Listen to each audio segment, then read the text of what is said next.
आज हम स्टार्ट कर रहे हैं अपना न्यू चैप्टर जिसका नाम है chemical kinetics. Right, chemical kinetics chapter में हमारे जो टॉपिक्स रह गए हैं, जो कटे नहीं हैं, सिर्फ वही हमें करने हैं और वो मैंने अलग से लिखे हैं आपके। First, rate of chemical reaction क्या होता है, factors affecting rate of reaction. Right, integrated rate equation किसे कहते हैं। इंटीग्रेटेड रेट इक्वेशन जो है वो भी बेटा हमने क्या करनी है, ज़ीरो ऑर्डर के लिए अलग निकालनी है, फर्स्ट ऑर्डर के लिए अलग करनी है और हाफ लाइफ पीरियड निकालना है। हाफ लाइफ को टी हाफ भी कहते हैं, फर्स्ट ऑर्डर के लिए भी और ज़ीरो के लिए निकालना है। और फिर हमने पढ़ना है स्यूडो फर्स्ट ऑर्डर रिएक्शन। तो ये हमारे 4 टॉपिक्स हैं, इसको छोड़कर बाकी 2 टॉपिक हमारे डिलीट हो गए हैं। तो ये 4 टॉपिक्स हमें डिटेल में करने हैं। ठीक, अब हम शुरू कर रहे हैं अपना टॉपिक। फर्स्ट, सबसे पहले तो केमिकल काइनेटिक्स होता क्या है। ठीक, केमिकल काइनेटिक्स किसे कहते हैं। केमिकल काइनेटिक्स का मीनिंग क्या है, the branch of chemistry which deals with the study of reaction rates and there mechanism. क्या मतलब, आपने ये रिएक्शन अभी तक पढ़ा है, एक रिएक्टेंट है वो प्रोडक्ट में बदलता है, चाहे वो यहाँ पर कोई मर्जी कंडीशन टेम्परेचर प्रेशर की हम लगा दें पर्टिकुलर रिएक्शन के लिए, इसे हम कहते हैं रिएक्शन, केमिकल रिएक्शन होना जिसमें कोई नया प्रोडक्ट बनता है। अब उस रिएक्शन की रेट को स्टडी करना, रेट मतलब उसकी स्पीड को स्टडी करना कि वो कितनी देर से हुआ, उसकी रेट, उसकी स्पीड क्या है और उसका मैकेनिज्म क्या है, उसको स्टडी करने की ब्रांच को बेटा हम बोलते हैं chemical kinetics. Means it is that branch of chemistry which deals with study of reaction rates and their mechanisms। ठीक है, हमने ये पढ़ा हुआ है। थर्मोडायनेमिक्स किस में हेल्प करती है, थर्मोडायनेमिक्स हेल्प अस और tell us about the feasibility of reaction, की रिएक्शन होगी या नहीं होगी। हमने पढ़ा है डेल्टा जी के बारे में, रिएक्शन की फिजिबिलिटी बताता है, लेकिन केमिकल काइनेटिक्स फिजिबिलिटी नहीं, वो उस रिएक्शन की रेट को बताता है। राइट, तो आई थिंक काइनेटिक्स का मतलब समझ में आ गया, जो स्पीड को, रेट को बताए उसे हम क्या कहते हैं, केमिकल काइनेटिक्स। क्लियर। अब हमने करना है आगे कि टाइप्स ऑफ रिएक्शन के बारे में, कि कितनी टाइप्स की रिएक्शन होती हैं। सबसे पहले हमने पढ़ना है कौन सी, first reaction, very fast reaction, moderate reaction, very slow. मैंने कैटेगरी बना दी फर्स्ट, सेकंड एंड थर्ड, जिसमें आपको पढ़ना है टाइप्स ऑफ रिएक्शन कितनी होती हैं। कुछ रिएक्शंस होती हैं जिन्हें हम कहते हैं very fast reactions, means which takes place instantaneously, बहुत जल्दी हो जाती हैं। इंस्टेंट, इंस्टेंट क्या होता है, एकदम हो जाती हैं। जैसे कि आयनिक रिएक्शंस बहुत फास्ट होती हैं, आयनिक रिएक्शंस को हम बहुत फास्ट मानते हैं, उनकी स्पीड बहुत तेज़ होती है, इसलिए हम क्या कहते हैं, they are very fast reaction. Example मैंने लिख रखा है, देखिए जैसे AgNO3 और NaCl। AgNO3 NaCl gives you AgCl plus Na, इसको ठीक कर लेना बेटा, Na3, ध्यान से वैसे पढ़ा जा रहा है फिर भी आप लोग देख लेना। AgNO3 प्लस NaCl क्या बना देगा, AgCl प्लस NaNO3। तो ये आयनिक रिएक्शन जो है वो सारी किस कैटेगरी में आती हैं, फास्ट रिएक्शन में। Clear, first category. Moderate reactions कौन सी होती हैं, जो बीच की मॉडरेट स्पीड पे होती हैं, which takes place with moderate speed. और इसके अंदर एग्जांपल किसका आता है आपका, हाइड्रोलिसिस ऑफ एस्टर का। एस्टर का हाइड्रोलिसिस, एस्टर का हाइड्रोलिसिस मतलब एस्टर का हम पानी डाल के ब्रेक करें, ये है इथाइल एसीटेट। आप देख पा रहे हैं CH3CO C2H5, इथाइल एसीटेट। जैसे इसमें एच आयन या पानी डाला, किसमें टूट गया, एसिटिक एसिड और एल्कोहल। हमेशा याद रखना, एस्टर जब भी टूटेगा बेटा, एस्टर जब भी टूटेंगे या एस्टर का हाइड्रोलिसिस करेंगे, you will always get acid plus alcohol. Clear, तो ये रिएक्शन जो होती हैं एस्टर के टूटने की, मॉडरेट स्पीड पे होती हैं। ठीक, अब आती है तीसरी category, very slow reactions which takes place in a long time period, मतलब उन्हें इट टेक्स सेवरल ईयर्स, उनको कई साल लग जाते हैं, सेवरल ईयर्स। जैसे कि एग्जांपल क्या आता है, रस्टिंग का। रस्टिंग का एग्जांपल मैंने क्यों दिया, क्योंकि आप सबको पता है आयरन जंग जो लगता है वो कई सालों में जाके लगता है। ऐसा नहीं है कि आपने लगवाया लोहे का गेट और आपका रस्ट लग जाए। तो रस्टिंग ऑफ आयरन जो है ये बहुत ही स्लो स्टेप है, इसमें कई साल लग जाते हैं। तो आई थिंक आपको बेटा ये क्लियर हो गया होगा टॉपिक जो मैंने अभी बताया कि अभी हमने क्या पढ़ा है। दीज आर द टॉपिक्स जिसमें हमने अभी सिर्फ इतना पढ़ा है कि केमिकल काइनेटिक्स किसे कहते हैं, और केमिकल काइनेटिक्स में आपकी टाइप्स ऑफ रिएक्शन 3 तरीके की हैं, very fast, moderate and slow. अब आता है असली आपका topic, what is speed of reaction और रेट ऑफ रिएक्शन किसे कहते हैं। आप सुन रहे होंगे कि नई चीज़ है, स्पीड ऑफ रिएक्शन और रेट ऑफ रिएक्शन का मतलब क्या है। It is defined as change in concentration of a reactant or product in unit time। क्या मतलब? रिएक्टेंट की या प्रोडक्ट की कंसंट्रेशन का बदलना, उनके अमाउंट का चेंज होना इन यूनिट टाइम, कितने समय में।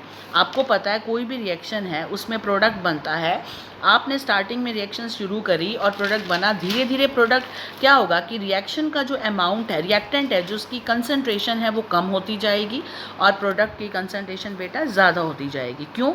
क्योंकि ये कम होता जाएगा और ये बढ़ता जाएगा, रिएक्शन जैसे कंप्लीट होगी प्रोडक्ट बन जाएगा। तो चेंज इन कंसंट्रेशन होना, कंसंट्रेशन में बदलाव आना, चाहे वो रिएक्टेंट की हो या प्रोडक्ट की हो, ये हमें पता है रिएक्टेंट की हमेशा कम होगी और प्रोडक्ट की हमेशा बढ़ेगी विद टाइम। ठीक है ना, जैसे जैसे टाइम बीतता जाएगा रिएक्शन में वैसे वैसे उसका रिएक्टेंट का अमाउंट कम और प्रोडक्ट का ज़्यादा। तो हम कह सकते हैं इसका मतलब कि व्हाट इज़ रिएक्शन की रेट या हम स्पीड ऑफ रिएक्शन किसे कह सकते हैं? It is defined as change in concentration of reactant और प्रोडक्ट इन यूनिट टाइम, यानी rate is equal to D upon dt और R is equal to change in concentration upon time, right. या हम इसको फॉर्मूले में कैसे लिखते हैं? DC upon dt। D मतलब चेंज के लिए होता है, C मतलब कॉन्सेंट्रेशन के लिए और T मतलब टाइम के साथ जो चेंज होगा। 10 मिनट में अमाउंट कम हो जाएगा, आगे 15 मिनट रिएक्शन और हुई और कम हो जाएगा, रिएक्टेंट का प्रोडक्ट का बढ़ता जाएगा, तो हम लिख सकते हैं DC अपॉन dt, राइट। अब एक चीज़ याद रखना, हमेशा रेट हमेशा पॉजिटिव होती है, रेट इज़ ऑलवेज पॉजिटिव। अब देखिए, मान लो आपके पास, अब मैंने एक रिएक्शन ली, ध्यान से समझना, इसको एग्जांपल दे रखा है। आपका कोई रिएक्शन है, रिएक्टेंट है जिसमें प्रोडक्ट बदल रहा है किसी रिएक्शन में, राइट। अगर स्टार्टिंग में शुरू में अगर टाइम 0 था तो मान के चलो इस रिएक्टेंट की जो मैंने ये लिखी हुई है इधर कंसंट्रेशन है, रिएक्टेंट की कंसंट्रेशन 4 थी और प्रोडक्ट की 0 थी, क्योंकि प्रोडक्ट बना ही नहीं था। तो रिएक्शन जो रिएक्टेंट है उसकी कंसंट्रेशन 4 और प्रोडक्ट की 0, अगर टाइम कितना था? 0 इनिशियल में, शुरू में रिएक्शन जब स्टार्ट हुई उस वक्त यही था रिएक्शन में, कौन? रिएक्टेंट, ना कि प्रोडक्ट। धीरे धीरे time 1 minute, 2 minute, 3 minute, 4 minute, मैंने एग्जांपल के लिए टाइम 1 मिनट था तो इसकी कंसंट्रेशन 4 से घट के 3 पे आ गई और ये 1 पे हो गया। टाइम 2 मिनट हुआ तो ये और कम हो गया, 2 और ये 2। टाइम 3 मिनट लिया तो ये 1 और ये 3, और जब टाइम 4 मिनट लिया तो ये 0 और ये 4, यानी धीरे धीरे ये बिल्कुल ख़त्म हो गया और ये बिल्कुल बन गया।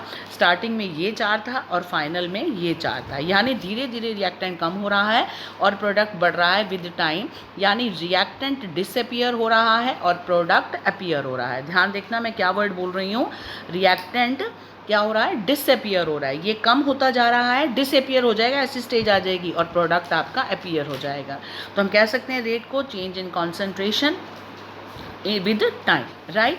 ये मैंने एक अलग बात लिखी है, इसको मैं बाद में बताऊंगी। ये गैसेस के लिए कि अगर गैसेस की बात करें तो हम क्या करेंगे, तो हम कहेंगे चेंज इन कंसंट्रेशन नहीं, गैसेस का हमेशा प्रेशर होता है तो हम कहेंगे चेंज इन उनका पार्शियल प्रेशर विद टाइम, बस ये ध्यान रखना है। सॉलिड्स की हमेशा कॉन्सेंट्रेशन होती है, लेकिन आपको याद होगा गैसेस की हमेशा हम क्या लेते हैं? Partial pressure. तो हम कहेंगे change in partial pressure of divide by time, कब? अगर हम किसकी बात कर रहे हैं? रिएक्शन में सारी क्या हैं? गैसेस। तो कुल मिलाकर ये आपका, मैं आपको क्या समझा रही हूँ बेटा, कि इसे हम क्या कहते हैं? रेट का मतलब change in concentration with time. ये समझाने के लिए आपको लिखना नहीं है, you have to write only this definition. और ये समझाने के लिए कि ऐसी स्थिति आ जाएगी रिएक्टेंट डिसअपियर हो जाएगा और प्रोडक्ट अपीयर हो जाएगा। अब रेट भी दो तरीके की होती है, एक होती है एवरेज रेट, एक होती है इंस्टेंटेनियस रेट। बहुत सिंपल चीज़ है, एवरेज रेट और इंस्टेंटेनियस में क्या फ़र्क है? एवरेज रेट का मतलब रेट तो आर हो गई, रेट क्या होगी? एवरेज के लिए हम डेल्टा लगाते हैं, delta C upon delta T, right. और it is equal to minus delta R upon delta T.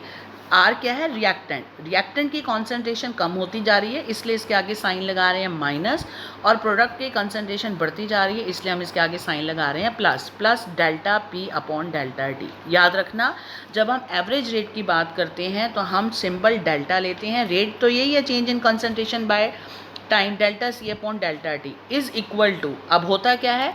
Reactant की कम होती है तो कंसंट्रेशन में सी की जगह डेल्टा आर की, डेल्टा आर रिएक्टेंट की कम होती है तो माइनस साइन, और प्रोडक्ट की बढ़ती है तो प्लस साइन। इसे कहते हैं रेट ऑफ डिसअपीयरेंस और इसे कहते हैं rate of appearance. Negative sign क्यों लगा? क्योंकि रिएक्टेंट की कम होती जाती है, ठीक है, और इसी को हम क्या कहते हैं? रेट ऑफ डिसअपीयरेंस, और प्रोडक्ट की बढ़ती जाती है।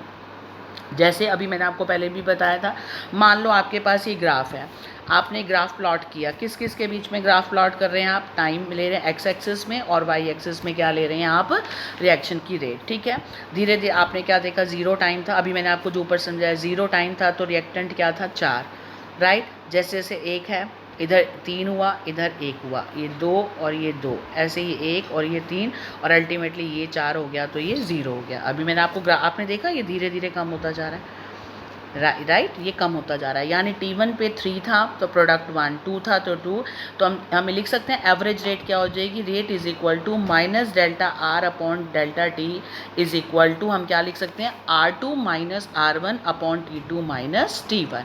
यानी एवरेज रेट कैसे निकाली जाती है, टाइम मान लो T1 और T2 पे निकालनी है, T2 और T3 पे निकालनी है। अभी मैंने आपको ऊपर ग्राफ दिखाया है, किसी 2 पे निकालनी है तो हमें लिखना पड़ेगा ना final minus initial, R2 minus R1 और टाइम भी क्या हो जाएगा, T2 माइनस T1।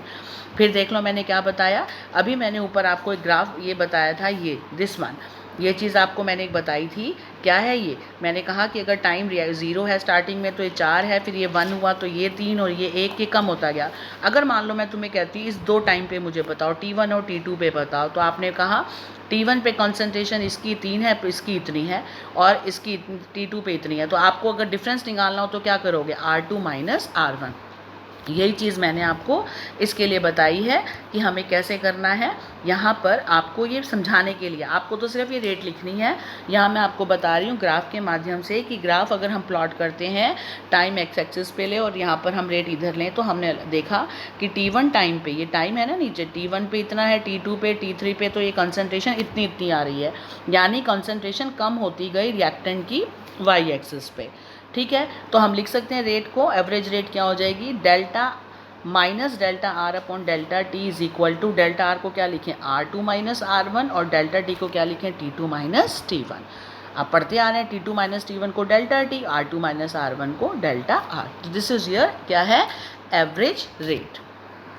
ठीक है, अब आते हैं दूसरी टाइप, एवरेज रेट को डिफाइन कैसे करना है अगर पेपर में आ जाए तो, average rate is defined as rate of change of concentration per unit time, या हम इसको ऐसे भी लिख सकते हैं डायरेक्ट, डेफिनेशन तो वही रहेगी rate of change of concentration per unit time, but symbol change कर लेना। रेट, एवरेज रेट लिखने के लिए रेट का फॉर्मूला हो जाएगा minus delta R upon delta T, और डेल्टा आर को क्या लिखोगे, R2 minus R1 upon T2 minus T1। ठीक है, और we can write average rate is defined as decrease in concentration of any one of reactant or increase in concentration of any one product per unit time। Clear हो गया, ये आपकी क्या होगी, average है। अब मान लो पेपर में आ गया आपको, इसकी लिखो, ये आपको reaction they the N2 + 3H2 gives you 2-3, तो आपको इसकी एवरेज रेट लिखनी है। आप क्या लिखेंगे, average rate delta X upon delta T is equal to, शुरू कर दो यहाँ से, ध्यान से देखो मैंने क्या कहा, आपको एवरेज रेट लिखनी है तो इसका सिंबल हो गया ये वाला एवरेज रेट का। ठीक है, एवरेज रेट का सिंबल लगा दिया आपने। अब आपने क्या करना है, जो रिएक्टेंट है N2 और 3H2, इनके आगे माइनस साइन लगा दो, minus delta N2 upon delta T is equal to, minus जो कॉफिशेंट है वो 1 में कर दो, 1/3 हो जाएगा, delta H2 upon delta T is equal to 2 है, उसको नीचे ले आओगे 1/2 delta NH3 upon delta T. यानी जितने भी रिएक्टेंट होंगे उनके आगे माइनस का साइन लगाओगे, और अगर जो कॉफिशेंट है 3 उसको बिलो लिखेंगे, यानी 1 कर देंगे, और सबके बीच में इक्वल टू का, ये भी इक्वल टू का है, ये भी इक्वल टू का, प्रोडक्ट भी ऐसे इक्वल टू में लिखेंगे, बस प्रोडक्ट के आगे क्या आ जाएगा, प्लस का साइन, और कॉफिशेंट हो तो वो 1 हो जाएगा। क्लियर, ये बातें ध्यान से ज़रूर समझ लो, रेट लिखनी बहुत आती है पेपर में। रेट कैसे लिखते हैं, फिर देखो आपने रेट कैसे लिखनी है। रेट लिखने का तरीका क्या है, आपको कोई भी पेपर में रिएक्शन दे रखी होगी बेटा, तो आपको रेट कैसे लिखनी है, N2 + 3H2, आपको रिएक्शन देख लेनी है, इसमें कौन रिएक्टेंट है कौन प्रोडक्ट, ये रिएक्टेंट है माइनस साइन, ये भी रिएक्टेंट है माइनस साइन, दोनों रिएक्टेंट के बीच में इक्वल टू का, और इसके कॉफिशेंट को नीचे ले आओ, ऐसे प्रोडक्ट में अमोनिया ऊपर और इसके आगे पॉजिटिव, कॉफिशेंट है 1/, ये तो होगी इस रिएक्शन की रेट। अगर मैं पूछूं बेटा डिसअपीयरेंस ऑफ N2 क्या होगा, आप कहेंगे delta N2 upon delta T, और अपीयरेंस ऑफ H2 क्या होगा, delta H2 upon delta T. यानी अपीयरेंस और डिसअपीयरेंस में कॉफिशेंट नहीं आने और रेट में कॉफिशेंट साथ आने हैं। आम भाषा में अगर मैं आपको सिंपल ट्रिक बताऊं तो अगर डिसअपीयरेंस की बात हो जाए तो आप delta N2 upon delta T लिखेंगे और डिसअपीयरेंस ऑफ H2, क्योंकि रिएक्टेंट डिसअपीयर होते हैं तो H2 भी डिसअपीयर होगा delta H2 upon delta T. ठीक है, यानी डिसअपीयरेंस में एक तो आपने कोफिशिएंट नहीं लेना और साइन नहीं लेना, और रेट में आपको साइन भी लेना है।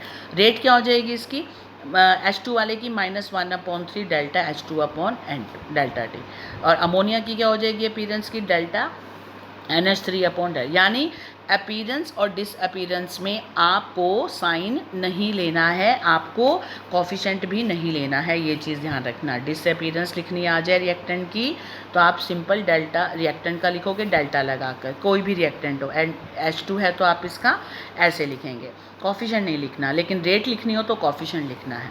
ठीक है, मैंने लिख दिया अलग से। अगर ये प्लस है, मान लो प्रोडक्ट की बात करती हूँ मैं, प्लस में दे रखा है तो ये रेट ऑफ रिएक्शन है, राइट। और अगर -1/3 आगे लिखा है तो ये रेट ऑफ रिएक्शन है। और अगर ये दोनों ही गायब हैं तो आप कहेंगे, मान लो यहाँ पर ना ये है ना ये है, तो आप ये क्या कहेंगे, दिस इज़ द ये अपीयरेंस है और ये डिसअपीयरेंस है। अगर ये नहीं है तो ये क्या है, प्रोडक्ट अपीयर हो रहा है और रिएक्टेंट डिसअपीयर हो रहा है। और अगर बाय चांस इनमें से ये ऐसे दे रखा है तो आप क्या कहेंगे, what is this, this is rate of reaction. ये भी रेट ऑफ रिएक्शन है, ये भी रेट ऑफ रिएक्शन है। तो आई थिंक आपको क्लियर हो गया कि रेट ऑफ रिएक्शन और इसमें क्या फ़र्क है। ठीक है, अभी मैंने आपको समझाया सिंपल रेट ऑफ रिएक्शन क्या है, change of concentration with time, और इसको बताया टाइम के साथ कैसे बदलती है, मैंने आपको बता दिया। ये रिएक्टेंट की कॉन्सेंट्रेशन कैसे बदलती है, ये रिएक्टेंट की है, ये प्रोडक्ट की है। समय के साथ साथ रिएक्टेंट कम प्रोडक्ट ज़्यादा, और एवरेज लिखने के लिए डेल्टा लगाते हैं। और रिएक्टेंट के आगे रेट लिखनी हो तो रिएक्टेंट के आगे हम क्या करते हैं, माइनस का साइन, और कोफिशिएंट को नीचे ले आते हैं, और प्रोडक्ट के आगे प्लस का साइन। और अगर डिसअपीयरेंस लिखनी हो रिएक्टेंट की तो ना तो कोफिशिएंट लिखते हैं ना ही साइन लिखते हैं। क्लियर हो गया। अब अगर मान लो यूनिट की बात आ जाए, what is the unit of rate of reaction, कितना सिंपल है, what is the unit rate of reaction क्या थी, rate of reaction is change in concentration upon time, यही था ना। कॉन्सेंट्रेशन क्या होती है, moles per litre, moles per litre, और टाइम क्या होता है नीचे सेकंड, ऊपर जाके क्या हो जाएगा सेकंड इनवर्स, और यूनिट हो जाएगी मोल्स पर लीटर लिखो या मोल्स लीटर इनवर्स, और ऊपर जाके क्या हो जाएगा second inverse. This it is the unit. Clear हो गया, ये आपकी यूनिट हो गई किसकी, रेट ऑफ रिएक्शन की। R is equal to D C upon D T, is equal to D C upon D T का मतलब चेंज इन कॉन्सेंट्रेशन। कॉन्सेंट्रेशन को मैं मोलैरिटी कह सकती हूँ, molarity upon D T, molarity moles per litre by second inverse, ये मैंने निकाल के दिखा रखी। और अगर गैस में आ जाए तो ध्यान रखना, गैस के केस में बेटा क्या करना है आपने, D C upon D T की जगह प्रेशर अपॉन डी टी ले लो, प्रेशर एटमॉस्फेयर में, टाइम सेकेंड में, यूनिट हो जाएगी एटमॉस्फेयर पर सेकेंड या atmosphere second inverse. I think unit आपको क्लियर होगी रेट ऑफ रिएक्शन की, अगर गैसेज हो गैसेज ना हो। एवरेज रेट निकालनी आ गई, एवरेज में डेल्टा लगता है और फाइनल माइनस इनिशियल करते हैं अगर ज़रूरत पड़े, और टाइम भी T2 माइनस T1 डेल्टा लगता है। क्लियर, या सिंपल भाषा में हम क्या कह सकते हैं, कैसे लगते हैं एवरेज रेट कैसे लगाते हैं, वी यूज़ एवरेज रेट लगाने के लिए हम सिंपल क्या लिख सकते हैं बेटा, we can write delta R हम अपॉन डेल्टा T। ठीक है, अब आती है दूसरी रेट, इंस्टेंटेनियस रेट किसे कहते हैं। इंस्टेंटेनियस रेट क्या है, जो उसी वक्त हो जाए, at the spot, instant of time का मतलब उसी पल उसी क्षण जो कोई चीज़ हो जाए उसे इंस्टेंटेनियस कहते हैं। It is the rate of change of concentration of any one of the reactant और any one of product at a particular instant of time, मतलब उसी वक्त हो जाए, पर्टिकुलर इंस्टेंट हो जाए। हमें संभलने कहते हैं ना, कोई चीज़ इंस्टेंट होगी हम संभल ही नहीं पाए, उसी क्षण जो चेंज आ जाए रिएक्टेंट का या प्रोडक्ट की अमाउंट में, उसे हम इंस्टेंटेनियस कहते हैं। And it can be determined graphically by drawing a tangent at time t on the curve of concentration of reactant versus T और product versus T and calculating its slope।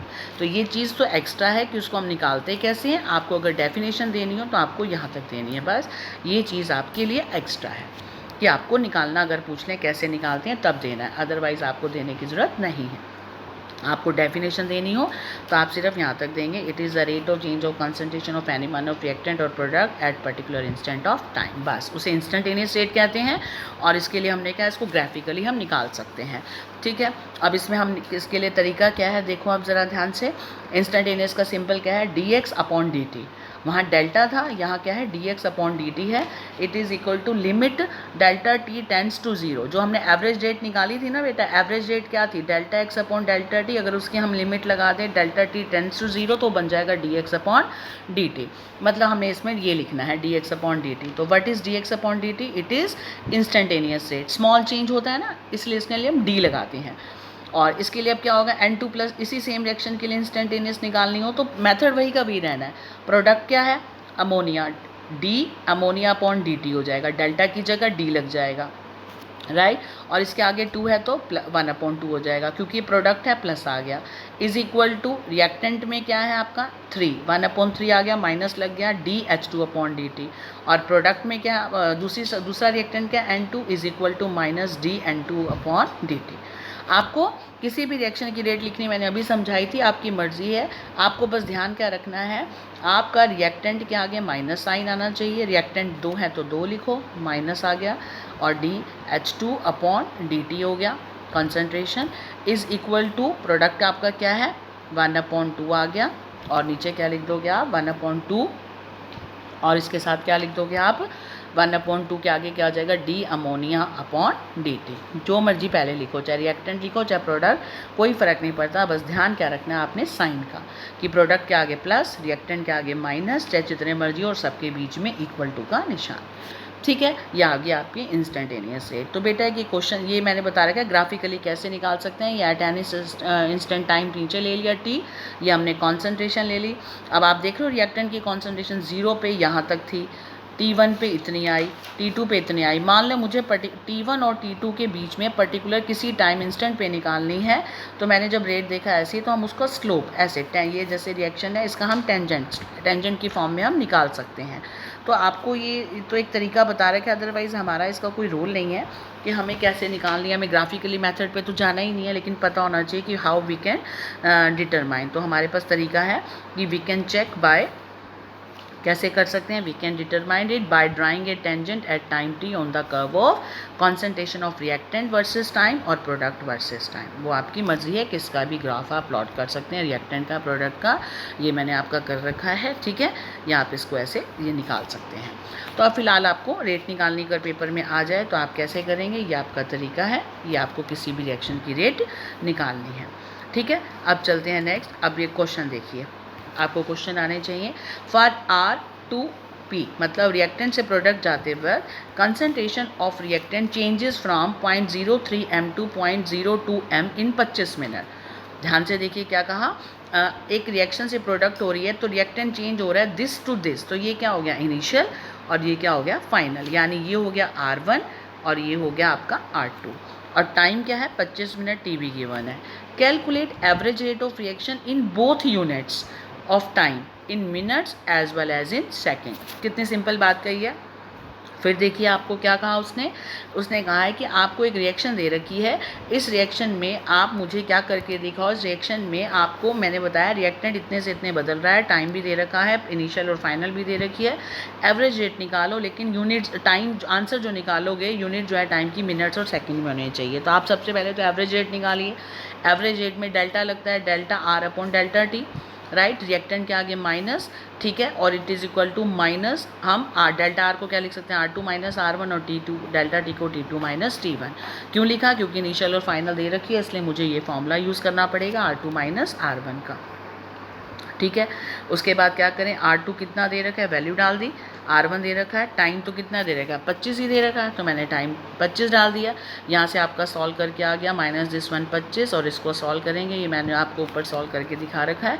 0.01/25 ये बटा 100 हो जाएगा, 25 चौका 100, तो 4 बटा 10, तो आप इसको 4 गुना 10 की पावर -4 मोल्स पर लीटर लिख सकते हैं। और टाइम मिनट में ले रही हो 25 का 25 मिनट, क्योंकि मैंने 25 का 25 ही डाला है। ध्यान से देखिए, आपकी स्टेटमेंट क्या थी, आपकी स्टेटमेंट थी देखो इन 25 मिनट्स। मैं फिर बोल रही हूँ, स्टेटमेंट देखो 25 मिनट है। अगर मैं खाली मिनट डाल दूंगी तो मेरा आंसर भी किस में आएगा, मिनट इनवर्स में।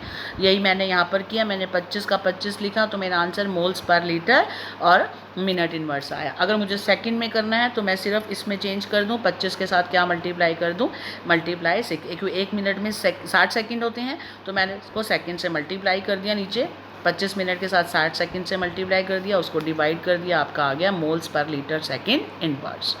क्लियर? आई थिंक कोई दिक्कत नहीं होगी ऐसे न्यूमेरिकल में। आपको समझ आ गया कि रिएक्शन है इतने से इतने। आपको जब ये दिख जाए यहाँ से यहाँ चेंज हो रहा है तो आपको क्लियर हो जाना चाहिए एवरेज रेट का formula delta minus delta R upon R, जो डेल्टा टी है वो R2 माइनस R1 वाला लगना है। और ये वैल्यू पुट कर दी। टाइम देख लेना, मिनट में पूछा है तो सिंपल यहाँ स्टॉप कर देना, सेकेंड में पूछा है तो ये कर देना। अगला देखिए, decomposition of N2O5 has taken place और occur initially the concentration of N2O5 की जो है वो 2.33 मोल है। कंसनट्रेशन इनिशियली का मतलब ये क्या दे रखी है, C1, राइट।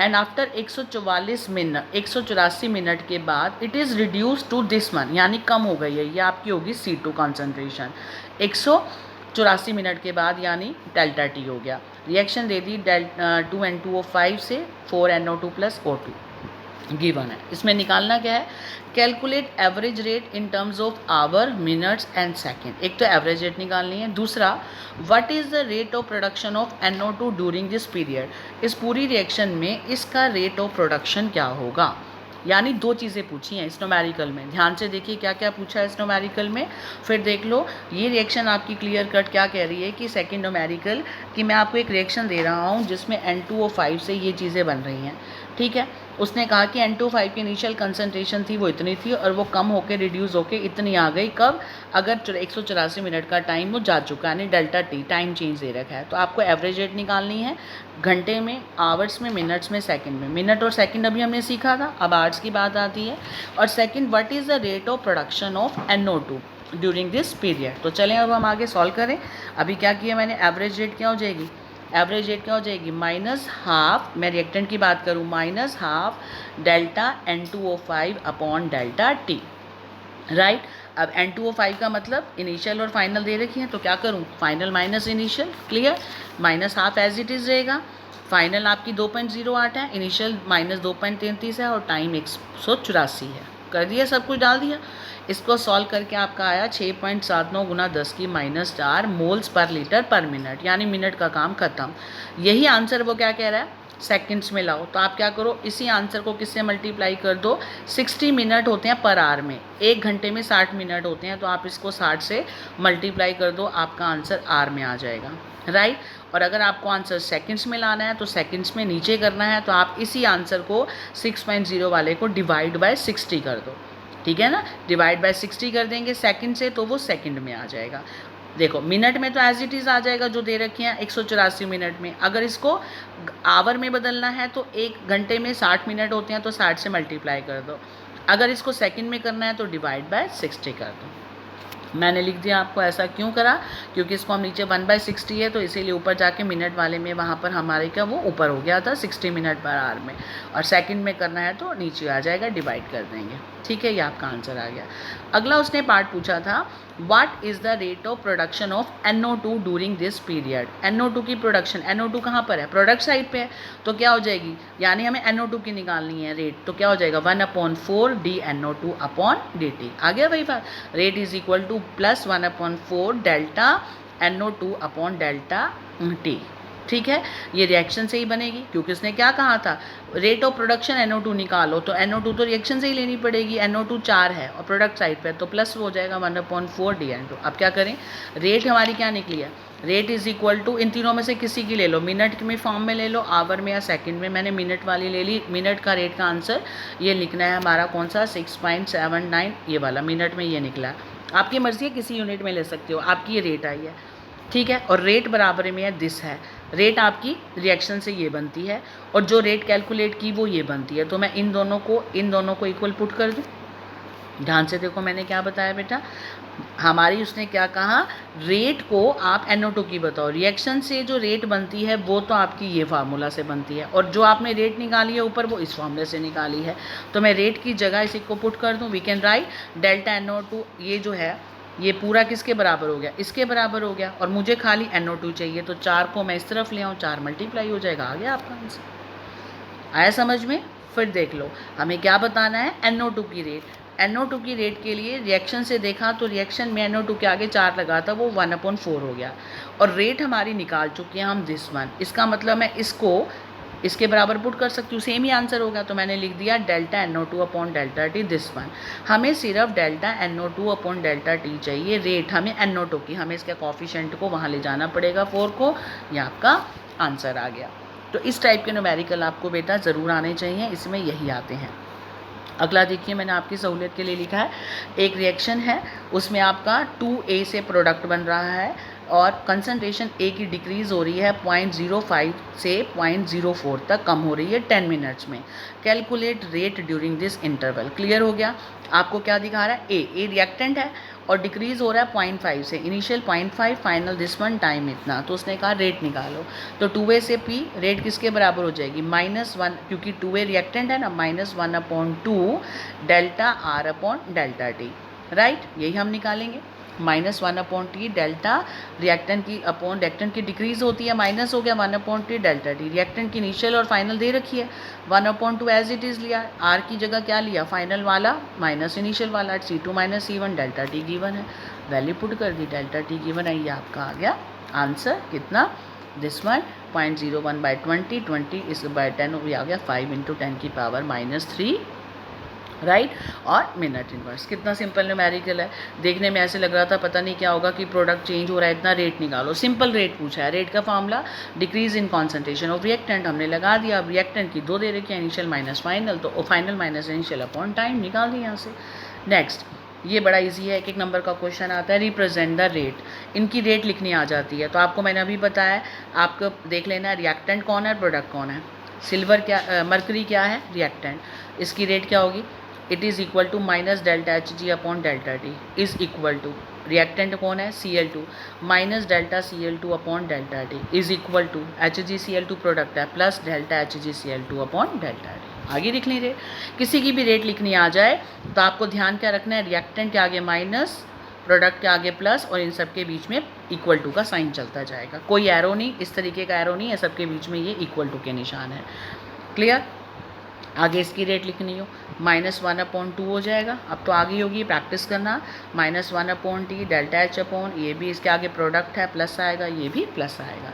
इसमें ये रिएक्टेंट है, इसमें जो कॉफिशेंट है वो 1/5 हो जाएगा, इसमें 1/6 हो जाएगा, माइनस तो आएगा क्योंकि तीनों रिएक्टेंट है, इसके आगे कुछ नहीं है तो ऐसे ही रहेगा माइनस डेल्टा दे। और प्रोडक्ट के आगे आपका क्या है, 3 है तो प्लस 1/3, और यहाँ भी 3 है 1/3। यानी अब तक आपको समझ आ गया रेट कैसे लिखनी है। रिएक्टेंट के आगे जो कॉफिशेंट है वो 1/, में चले जाएंगे, क्योंकि रेट ऑफ चेंज होता है तो वो मोल्स दे रखे हैं, तो विद यूनिट टाइम है तो वो नीचे आ जाएंगे रेसिप्रोकल में, और ये आपका प्रोडक्ट हो गया।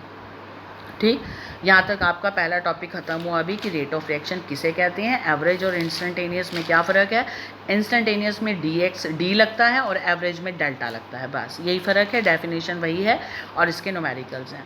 लास्ट टॉपिक है आपका कौन से, एक तो रेट लिखनी सिखा दी मैंने आपको, रिएक्शन की रेट कैसे लिखते हैं, रिएक्टेंट के आगे माइनस, प्रोडक्ट के आगे प्लस, सबके बीच में इक्वल टू का साइन, कॉफिशेंट है तो वो रेसिप्रोकल में नीचे आ जाएगा।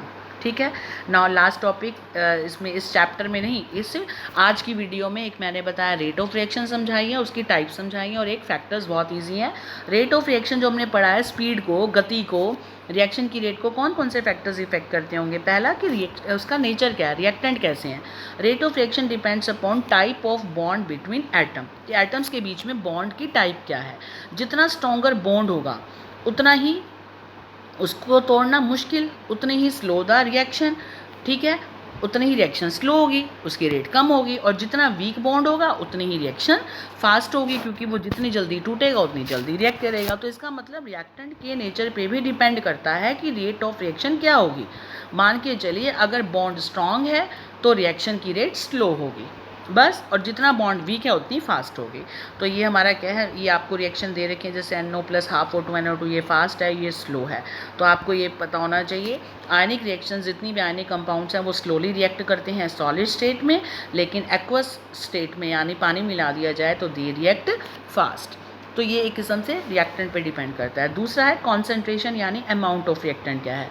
मोर is the quantity of reactant, जितनी ज़्यादा रिएक्टेंट की क्वांटिटी होगी उतनी higher will be the rate of reaction, because number of collision will increase. जितना ज़्यादा रिएक्टेंट होगा, आपस में कोलिजन होगा, टकराव होगा, कोलाइड करेंगे, उतनी ही जल्दी वो आपस में टकराने से तो स्पीड बढ़ेगी ही बढ़ेगी, रिएक्शन फास्ट होगी।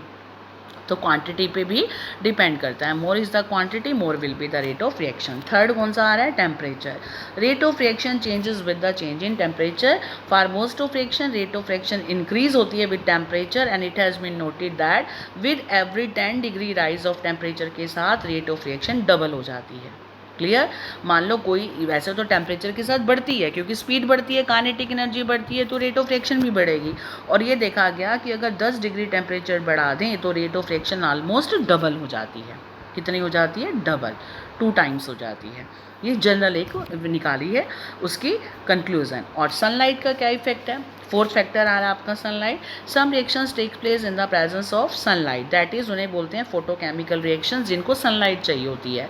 एंड इनके लिए क्या होती है? इनको फोटोकेमिकल रिएक्शंस बोलते हैं। And they need certain substance for start initiation of the reaction called photosensitizer, right. तो जैसे H2+Cl2 लाइट की प्रेजेंस में होता है 2HCl, तो ये भी इसका एक फैक्टर है रेट ऑफ रिएक्शन को इफेक्ट करने का।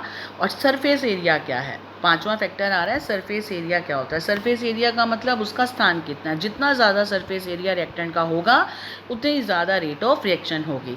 यानी मान लो पाउडर जो कोयला है, अगर वो पाउडर फॉर्म में है, it burns with fast speed then the lump of कोयल। एक कोयले का टुकड़ा है और एक कोयले का पाउडर है, तो कोयले का जो पाउडर है ये फास्टर स्पीड से बर्न करेगा, क्योंकि जितना पाउडर है क्रश्ड है उतनी ही उसकी क्या होगी? सरफेस एरिया ज़्यादा होगा। एक टुकड़ा यहाँ पड़ा और एक वो पिसा हुआ, उसका कई सारा एरिया घेर के रहेगा, तो जितना एरिया ज़्यादा उतनी रेट ऑफ रिएक्शन भी फास्ट होगी।